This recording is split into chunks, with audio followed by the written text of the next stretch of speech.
같이 보실 말씀은 출애굽기 17장 8절로 16절까지의 말씀입니다. 한 목소리로 말씀 압독하시겠습니다.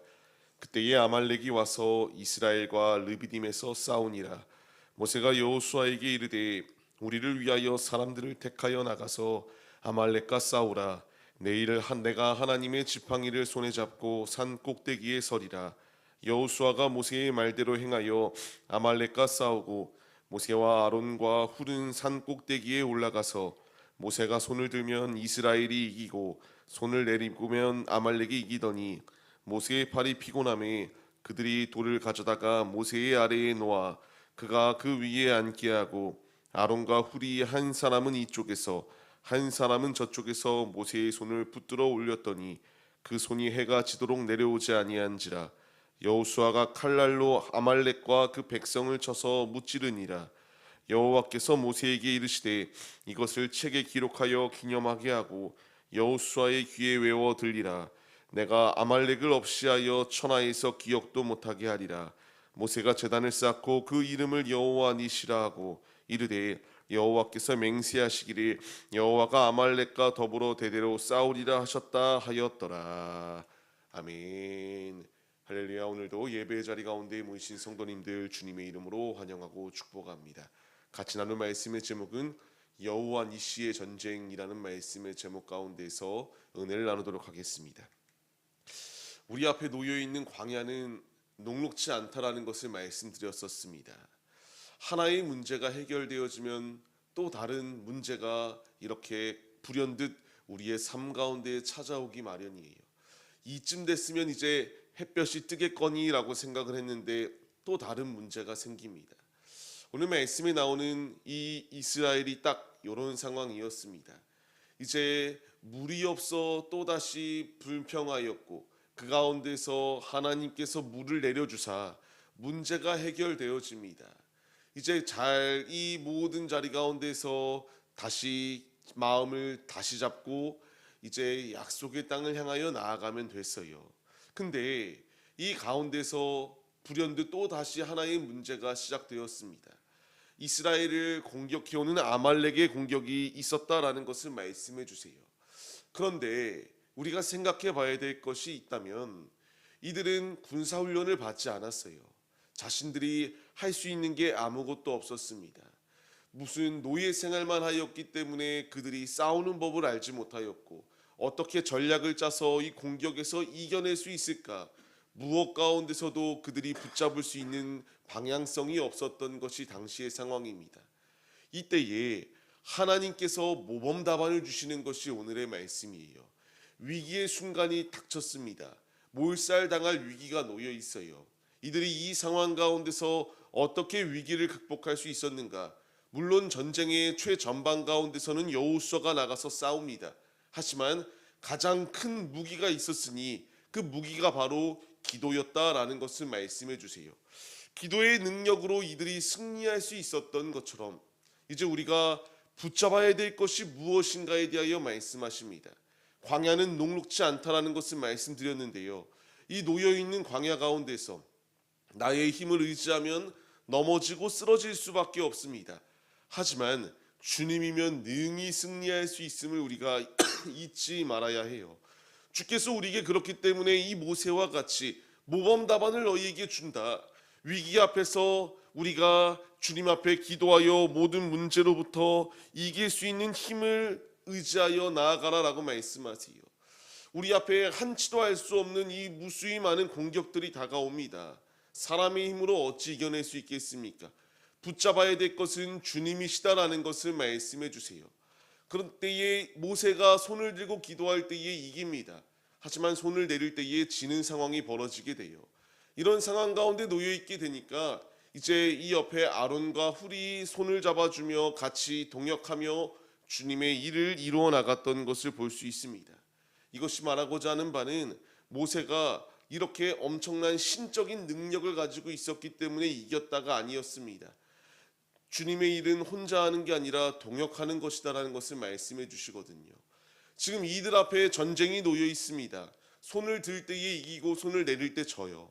손을 든다라는 게 무엇을 의미하겠습니까? 나의 힘으로 할 수 없으니 두 손을 들며 주님께 항복, 그리고 주님께 도움을 구하는 이 액션들이었습니다.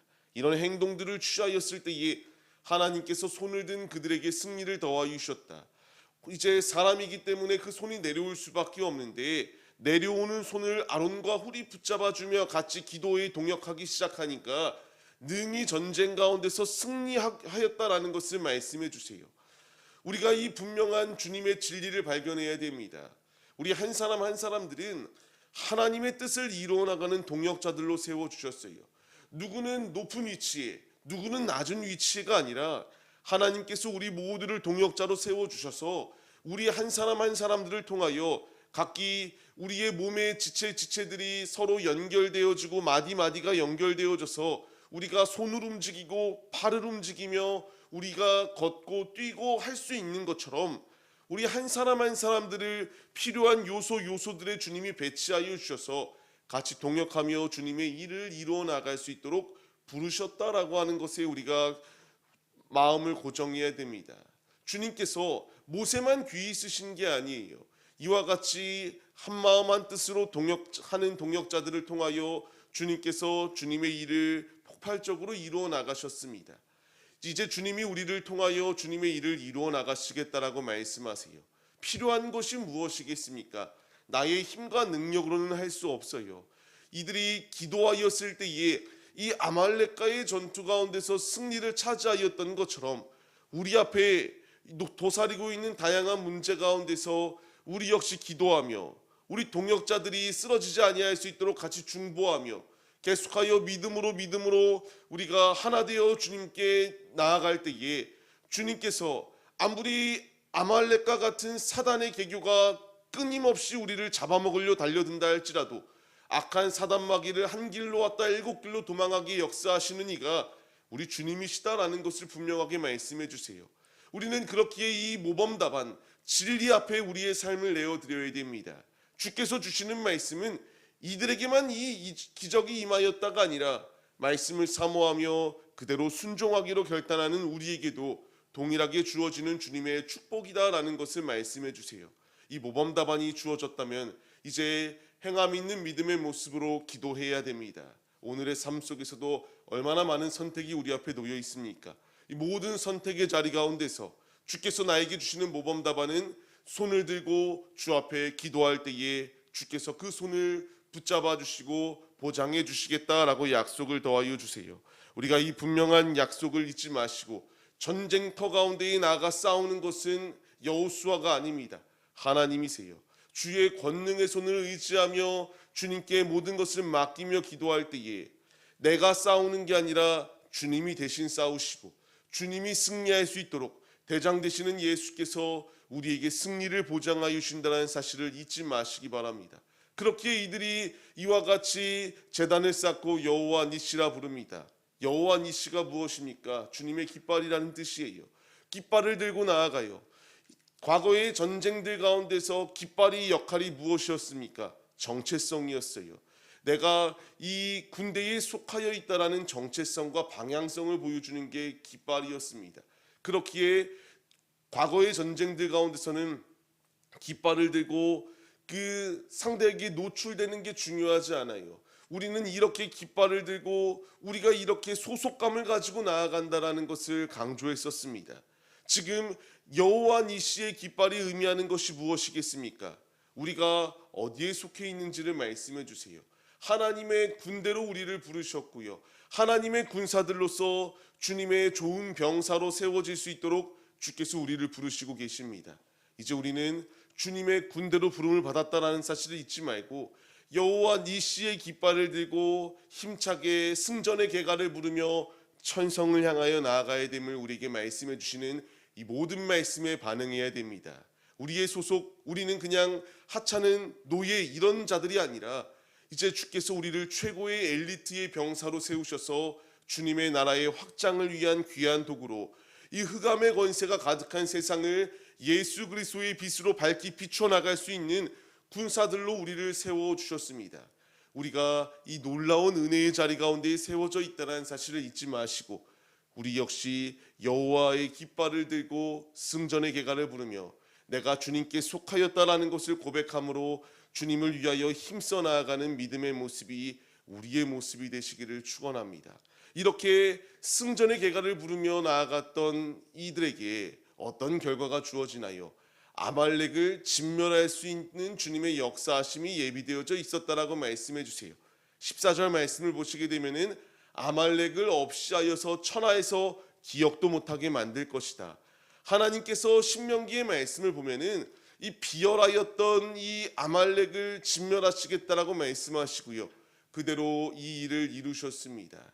주님께서 이 말씀을 주신 것처럼 하나님의 모든 말씀은 땅에 떨어지지 않아요. 아말렉이 무엇을 비열하게 행동하였습니까? 이 200만이 넘는 많은 인파가 이제 애굽에서 나와 힘들게 광야에서 약속의 땅을 향하여 나아갑니다. 그때에 이 아말렉이 취하였던 것은 뒤를 공격하는 거였어요. 노약자들, 연약한 어린아이들, 연약한 여자들, 이런 자들을 공격하여 대열을 이렇게 요동시키려고 하였던 것이 아말렉의 모습이에요. 이게 어딘가 다가오지 않나요? 우리 앞에 이 사단의 계교가 우리의 연약한 부분을 공격해 오려고 합니다. 내가 강인한 부분을 쳐서 우리를 넘어뜨리려는 게 아니라 내 마음 한켠에, 내 영육에 우리의 연약한 부분들을 건드려서 교묘하게 우리를 무너뜨리려고 다가옵니다. 하지만 말씀에서 교훈을 얻어야 돼요. 아말렉을 없이 하겠다. 하나님께서 이 일을 그대로 이루셨습니다.